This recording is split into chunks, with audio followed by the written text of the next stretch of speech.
Ladies and gentlemen, this is the main event of the evening. It's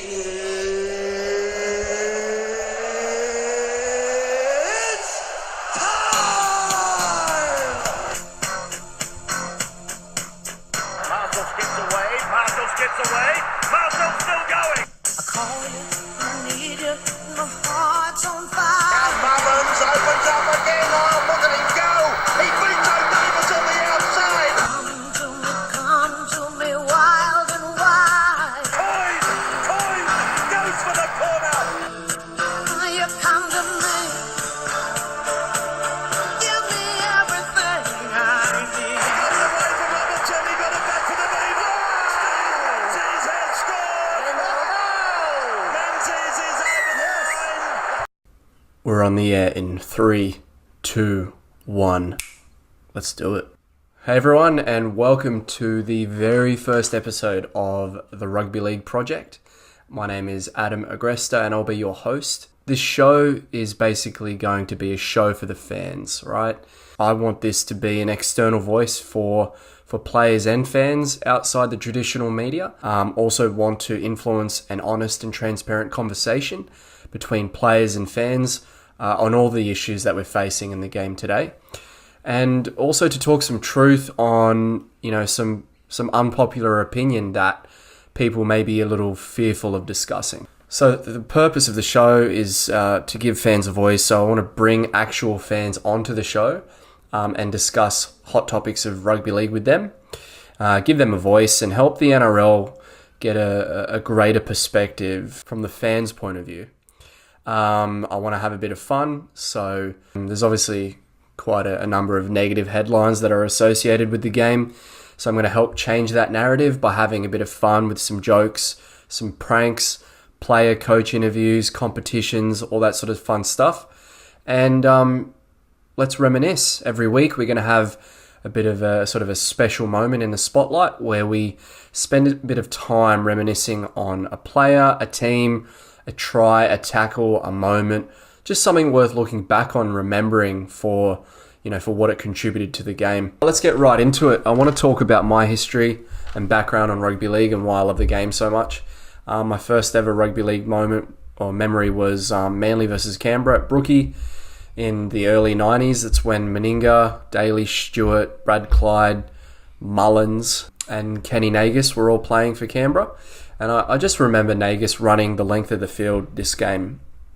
And even though I was a Manly fan, I was just blown away at his pace and, at Canberra's ability to just smash us off the park at Brookie. But I fell in love with the game from that moment onwards. And I would spend, primary school, high school, growing up, all I ever wanted to do was be at Brookie Oval and watch the mighty Seags. So it was a big passion of mine growing up. Players like Menzies, Lyons, Tuvey, Hasler, Hopewadi, Nick Kosef, were all just absolute heroes of mine. I've spent a lot of time actually, school holidays going to the clinics that they would put on at Brookie Oval, pass the ball and all that sort of fun stuff. I became a bit of an ultra fan for a period there, sort of after school. I'd got my license, so it gave me the ability to drive myself to Brookie. And so I'd go to the games, I'd go onto the hill every weekend or whenever we would have a game at Brookie. And I would be one of those absolute psycho fans that would just yell every chance he got at nothing, forward pass or a penalty or whatever. And, we had a good core group of fans that would just start random chants that sometimes only we knew, and the boring Manly was just so one-dimensional. So we created our own and became a bit of a cult there for a while once Hasler took over, probably right up till 2013. We had our travelling away supporters group and all that sort of stuff. Mark Tranby was pretty influential in getting that up and running, which also took us to Leeds in 2009, which is just one of the best memories that I've ever had. Went over there, saw them crush Leeds 28-20. Thank you for coming. And I met the team afterwards, got to meet Scott Penn, held the trophy. It was just an incredible time. The likes of the Stewart brothers, Lyon, Maddai, Orford, Monaghan before he went over, Bell. Wow, what a team they had in 2008. That was where we kind of peaked, right? And then the club got super political because along came DCE and he took the majority of the salary cap. And I understand the club wanted to build a team around him. He was a phenomenal player back then. He is probably not as good as he was, to be honest with you. He's our club captain, so I'm not going to sit here and badmouth him. But I think it was quite evident that a lot of players in the team back then were sort of taking pay cuts to be with one another, and didn't seem like Cherry wanted to do that, which put the club in a difficult position. I feel like Manly probably should have invested their money in the culture rather than one player. Because if we maybe let DCE go but keep everyone else, we could have done what the Warriors are doing now, what Parramatta are doing now with Dylan Brown and Adam Kieran. And look how good they're going. Obviously Adam didn't have a good game this week against the Tigers, but investing in youth and not wasting your salary cap money purely on one player, quite risky. To break up club culture has obviously had a domino effect, and wherever Manly is now, I kind of saw that was going to happen before it happened. So essentially it was the beginning of the end, especially when we hired Trent Barrett and we let Tuvey go. Shit happens, and the beginning of the end, and which has now led us to expansion and talk on relocation, which is something I really want to talk about. And it's probably the biggest reason why I've started this podcast video series, because you got fans like myself. I'm very passionate about the game. I love the Manly club, but I love the game as a whole. So I might be biased. I will be biased, obviously, in talking about Manly, but there are a few clubs out there that you grow to hate. Newcastle, Parramatta, Brisbane, Melbourne, even the Tigers. But they're all clubs I wouldn't even, on my worst day, wish them out of the comp. I wish North Sydney was still in the comp. The game's administration has always been extremely poor. Even David Gallop, he's probably been the best, head of game.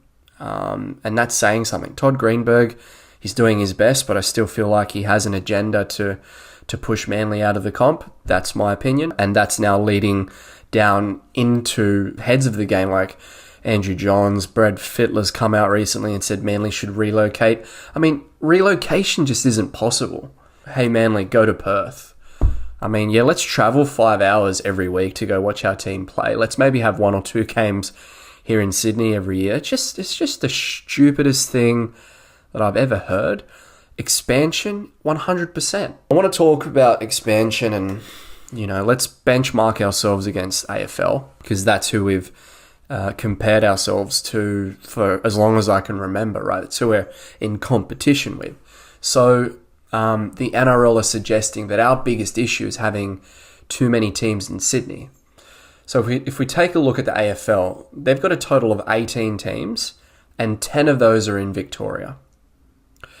18 teams, 10 in Victoria, and if anything, the majority of those are actually in Melbourne. 10 teams, we can agree that they're in Melbourne, which, we know how big New South Wales is, we know how big Sydney is.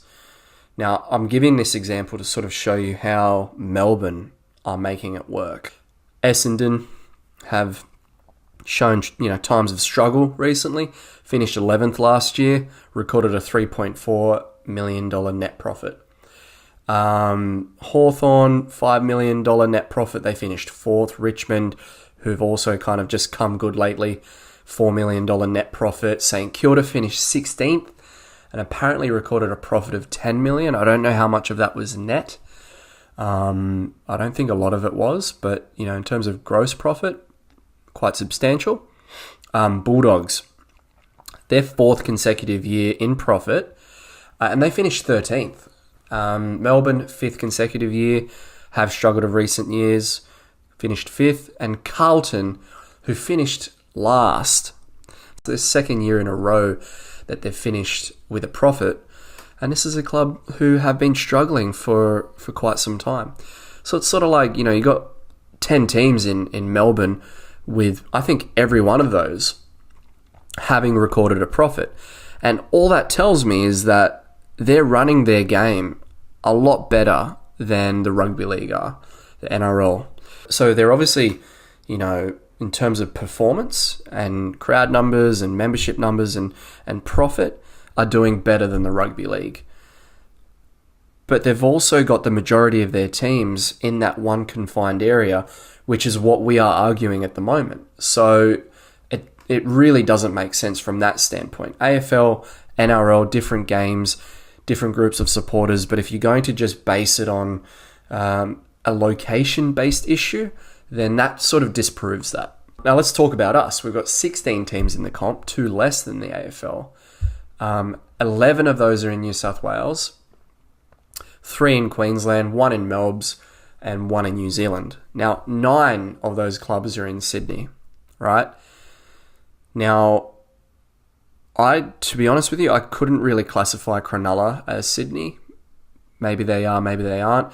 Penrith, I wouldn't classify as Sydney. So that technically means that we've got 7 in the heartland of Sydney where we know that South Sydney, Balmain, the Roosters, East, as they were called back in the day, the foundation clubs, and then it obviously expanded from there. And then along came the likes of the Bulldogs and then Manly and Parramatta and Penrith and Cronulla, Canberra, Newcastle. So it's sort of like, I really don't understand how moving any of those teams is going to solve the issue that we're facing at the moment in terms of wanting to grow the game. Expansion, for me, 100% is and should be the answer. My suggestion would be 1 extra team in Queensland and 1 extra team in New Zealand. A North Island and a South Island team would be incredible for ratings, for the fan bases in New Zealand, for the people of New Zealand, and for us watching that kind of rivalry here from Sydney or from Australia would be just make for like awesome viewing, I think. Expanding out to Perth, I mean, the only reason why we want to do that, I feel, is so that way we have a monopoly of Australia, and because the AFL currently have that, I mean, they've shown that they've been doing that for quite some time now. It's worked for them. I just don't know if that'll work for us. We'd have to establish a junior base there before we expand. So that way, we are putting out competitive teams that are coming up from Perth. Other than that, sort of like, why would you when you've got Queensland, when you've got breeding grounds of New Zealand, and obviously Melbourne now with the Melbourne Storm, sort of like start a team, start juniors over in Perth and then see how they're going and then think of expanding over to Perth. But in the meantime, keeping every team, the nucleus of what we've created specifically over the last 20 years, and then expanding to Brisbane, expanding to New Zealand, or even a second team in Melbourne, for me would make a lot more sense. Now, obviously then it comes down to which team do we get rid of if it does come to sort of expulsion or relocation. Now, think about this. Whichever team you get rid of will have established quite a bit of history, especially in the last 20 years with the installation of the NRL. Now, obviously, teams like Newtown and North Sydney Bears, with respect, they didn't really have that much history. They'd been in the comp for a long time, but in terms of grand final wins, and, I know Kenny Irvine is probably, unfortunately, one of those players that, he'll always be remembered, but he played for a club that isn't, no longer part of the main competition, which sucks. But say all right, obviously let's talk about Manly because, that is the club that everyone is talking about right now as one of, if not the most suitable option to get rid of, to expand, to just, sort of hear the end of, probably mainly with relocation. The Perth Sea Eagles, that sounds great. Not. Let's say you do get rid of Manly, right? Here's what you'd be getting rid of. You'd be getting rid of 8 premierships, 11 runners-up, 9 minor premierships, 1 immortal. That's 1 immortal of the game. 9 Hall of Famers, 2 players from the team of the century, 2 Dally M medal players, 5 Clive Churchill winners, the player with the 5th most games ever played, 9 of the top 100 players to ever play the game, 68 players that represented Australia, 2 Australian captains, 36 New South Wales players, 12 season top try scorers, the biggest ever recorded grand final win. That's the biggest ever. 11,000 members, which isn't huge, but members that are mainly from a population of over 1 million.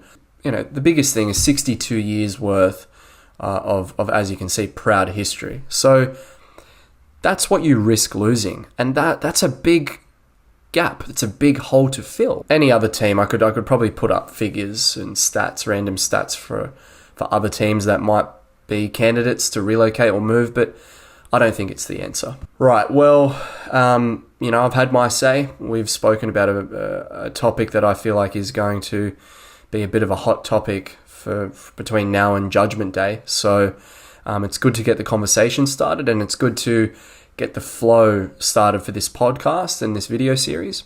What I'm keen to do in the next few episodes is I'm going to try and get someone on. I don't care if it's a fan, a player, a coach, someone that is worthwhile listening to. We'll talk about some issues. We'll have some competitions. We'll talk about some positive things that are happening in the game. But yeah, thanks for your time joining us for the first episode of the Rugby League Project. And until next time, enjoy your rugby league.